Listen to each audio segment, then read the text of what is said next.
En las tres charlas previas presenté, en forma algo desordenada, los rudimentos conceptuales que dan sustento a la teoría de la relatividad especial o relatividad restringida, que vio la luz en 1905 a través de una ya famosa publicación de Einstein. Esta cuarta charla pretende poner un poco de orden en las tres anteriores, con ayuda de algunos dibujos y esquemas y unos pocos números. Lo que vimos hasta ahora fue la introducción no demasiado rigurosa de tres términos cuyo significado es crucial para el manejo conceptual de la relatividad: simultaneidad, sincronismo y realidad. Y en esas charlas no se hizo demasiado hincapié en explicar por qué se trata de términos fundamentales para describir y entender la realidad física. Ahora vamos a empezar el análisis a partir de los propios desarrollos y planteos de Einstein, y después vamos a tratar de entender sus connotaciones lógicas. En el camino, vamos a ver que describir y entender son dos acciones no necesariamente vinculadas. Las palabras de David Deutsch son contundentes respecto a este punto.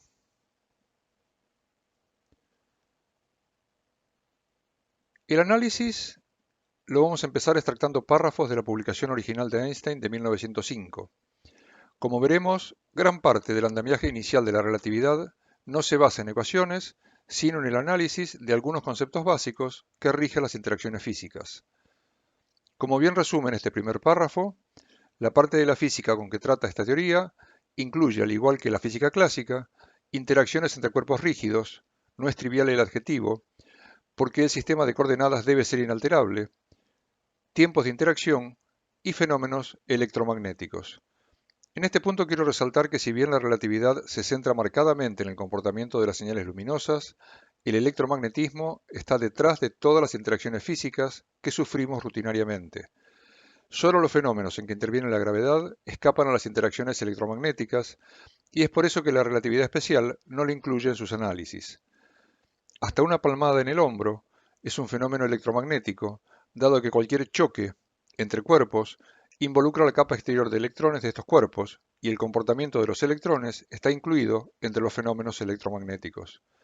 Veremos que esta característica permite entender por qué se puede trabajar solo con relojes y varillas para entender y describir todo el andamiaje de la física que abarca la relatividad especial. Este segundo párrafo hace una mención explícita a que se necesita establecer claramente qué es lo que entendemos por tiempo, pero el texto no hace alusión a una definición filosófica de este concepto, sino, como veremos, a una definición operativa. En otras palabras, ¿qué queremos decir con frases tales como en tal o cual lugar son las 10 de la mañana o entre este evento y este otro han transcurrido, por ejemplo, 10 minutos? Justamente, para lograr esa definición operativa, en este otro párrafo, Einstein establece que un determinado reloj solo nos puede informar acerca de la hora en su entorno inmediato, y del mismo modo, otro reloj, alejado del primero, solo puede dar noticia de tiempos e intervalos en su propia locación. Veremos más adelante cómo podemos relacionar, sobre esta base, las lecturas de relojes distantes. Luego de estas consideraciones, y todavía sin plantear formulismos matemáticos, Einstein llega al corazón de su planteo y, al igual que Euclides en sus elementos de geometría, define los axiomas sobre los que basa todo el desarrollo de las ecuaciones que caracterizan a la relatividad especial. Ambos postulados se basan en resultados experimentales. El primero de ellos establece que las leyes que describen los cambios de los sistemas físicos no resultan afectadas si estos cambios de estado se refieren a uno u otro de dos sistemas de coordenadas en traslación con movimiento uniforme. En otras palabras, las leyes de la física no permiten establecer si el sistema de medición se está trasladando respecto a algún sistema inercial que podamos asumir como realmente estacionario. El segundo postulado, el más famoso de esta teoría, establece que cualquier rayo de luz se mueve en el sistema estacionario, o sea, cualquier sistema inercial conforme al primer postulado, con velocidad c, tanto si el rayo es emitido desde un cuerpo en movimiento como si es emitido desde el sistema estacionario. Para entender qué significa realmente este segundo postulado, vamos a recurrir a algunas imágenes sencillas. Si consideramos a la Tierra como un sistema inercial, cosa que como primera aproximación resulta válida, y sobre su superficie identificamos un observador que dispone de una fuente luminosa, lo que estamos esquematizando con ondas luminosas que se apartan de dicho observador a velocidad constante y una determinada dirección es lo que describe la relatividad como movimiento de la luz respecto al observador.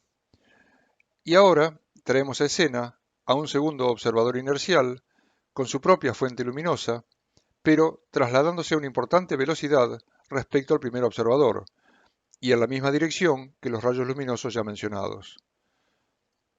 El segundo postulado nos dice que si en el momento en que ambos observadores se enfrentan, compartiendo la misma o una muy cercana ubicación espacial, tanto los rayos luminosos que genera el observador solidario a la Tierra como los que genera el viajero espacial se alejan de nuestro primer observador a exactamente la misma velocidad. Esta característica es la que expone el segundo postulado al establecer que la velocidad de la luz es la misma, tanto si el rayo es emitido desde un cuerpo en movimiento como si es emitido desde el sistema estacionario. Pasando a la película tal como la describiría el observador ligado a la Tierra, vemos que para este observador el rayo de luz se aleja más rápido de su propia posición que de la posición del viajero espacial, dado que éste avanza en la misma dirección del rayo. Pero, y esto es muy importante, esta es la observación que haría el observador fijo en la Tierra. Si detenemos la película en el momento en que ambos observadores están enfrentados, el momento del cruce entre ambos, el segundo postulado también nos dice que el rayo luminoso que estamos considerando se mueve a velocidad c respecto al observador terrestre, pero también se mueve a velocidad c, 300.000 km por segundo, respecto al viajero espacial. O sea, el mismo rayo de luz se mueve a la misma velocidad respecto a dos observadores que se mueven en forma relativa. Es como si dijéramos que en un camino cualquiera hay algunos vehículos que se trasladan a 60 km por hora, otros que se trasladan a 100 o 120 km por hora en cualquiera de las dos direcciones, pero que al mismo tiempo hay vientos huracanados que se trasladan a 150 km por hora respecto a cualquier vehículo. Con una salvedad. En relatividad, cuando se habla de medición de velocidad y de longitudes, siempre se debe especificar en qué sistema inercial se hace la medición. De este modo habría que reformular la expresión previa y decir, el segundo postulado también nos dice que el rayo luminoso que estamos considerando se mueve a 300.000 kilómetros terrestres por segundo terrestre, pero también se mueve a una velocidad de 300.000 kilómetros espaciales por segundo espacial. Se conserva el número, 300.000, pero cambia las unidades en que se expresa dicho número. En otras palabras, dejan de existir metros y segundos absolutos y aparecen tantas clases de metros y segundos como observadores inerciales aparezcan en escena. Esta es una consecuencia directa del segundo postulado. Estas imágenes quizás ayuden a entender, si eso es posible, lo anterior. Consideramos nuevamente a nuestro observador inercial de la Tierra, que en este nuevo ejemplo resulta ser un astrónomo dotado de un instrumental adecuado para determinar la distancia que lo separa de Alfa Centauro, y de esta forma determina que la distancia que separa la Tierra del sistema estelar de Alfa Centauro es de 4 años luz. Para ello emplea mediciones de paralaje que le permiten medir, por triangulación, desde dos posiciones alejadas entre sí, el desplazamiento aparente de Alfa Centauro. Si ahora nuestro astrónomo se monta en un cohete que dispone de todo el instrumental necesario para hacer la medición desde el espacio, descubre, con cierto asombro, que cuando ya está nuevamente en condiciones inerciales, trasladándose a una fracción considerable de la velocidad de la luz respecto a su hogar, la distancia que separa a la Tierra de Alfa Centauro es de solo 2 años luz. Esta situación admite interpretaciones alternativas. El asombrado astrónomo puede concluir que, durante la aceleración, Alfa Centauro se acercó a la mitad de la distancia original, o que durante la aceleración se deformaron los instrumentos y ahora miden cosas diferentes, o que los dos valores representan la realidad del cosmos y eran ciertas tanto la primera medición como la segunda. Conforme a la interpretación oficial de las ecuaciones de la relatividad especial, la tercera opción es la correcta. Vale aclarar que no es válido descartar este ejemplo, diciendo que el astrónomo sufrió aceleraciones antes de alcanzar la nueva situación inercial, porque sus mediciones hubieran sido 100% coincidentes con las de un astrónomo que hubiera nacido en un sistema inercial solidario al que representa el cohete luego de la aceleración. Antes de cerrar esta cuarta charla sobre los conceptos de la relatividad especial, creo importante mencionar que el trabajo original de Einstein contiene un tercer postulado que por alguna razón no se formalizó como tal. Einstein estableció por definición que el tiempo empleado en la ida es igual al tiempo empleado en la vuelta de la señal. Este enunciado debió agregarlo para definir el sincronismo entre hechos distantes. Este camino le permitió eludir la influencia del éter en la transmisión de señales electromagnéticas. Esto es importante puesto que las mediciones de la constancia de C involucran, directa o indirectamente, viajes de ida y vuelta de la señal luminosa. Conforme a su propia expresión, Einstein dijo, la introducción de un éter luminífero probará ser superflua. De hecho, en su trabajo de 1905, Einstein no eliminó el éter. En sus propias palabras, solo eliminó la influencia del mismo. Esta es la forma en que Einstein introdujo, podríamos decir silenciosamente, el tercer postulado.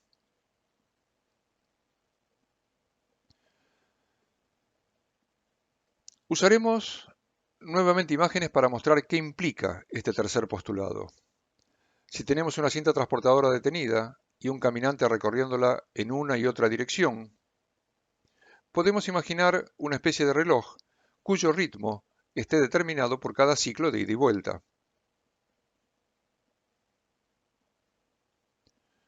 De esta forma, vemos transcurrir unos 3 segundos de este reloj que podríamos calificar de reloj de caminante. Pero si empleamos una cinta en movimiento, vemos que el caminante avanza mucho más rápido a la ida que a la vuelta, donde la cinta enlentece su desplazamiento. De todos modos, podemos hacer andar un reloj imaginario que marque un segundo por cada ciclo de ida y vuelta. Sabemos que en este segundo ejemplo, el tiempo real de cada ciclo es más lento que en el primero, pues el lento retorno no es compensado por la ida más rápida. Sin hacer cuentas, basta considerar el caso en que la cinta se trasladara a la misma velocidad del caminante. En ese escenario, el tiempo resultaría detenido para este reloj, dado que el caminante nunca podría retornar al inicio.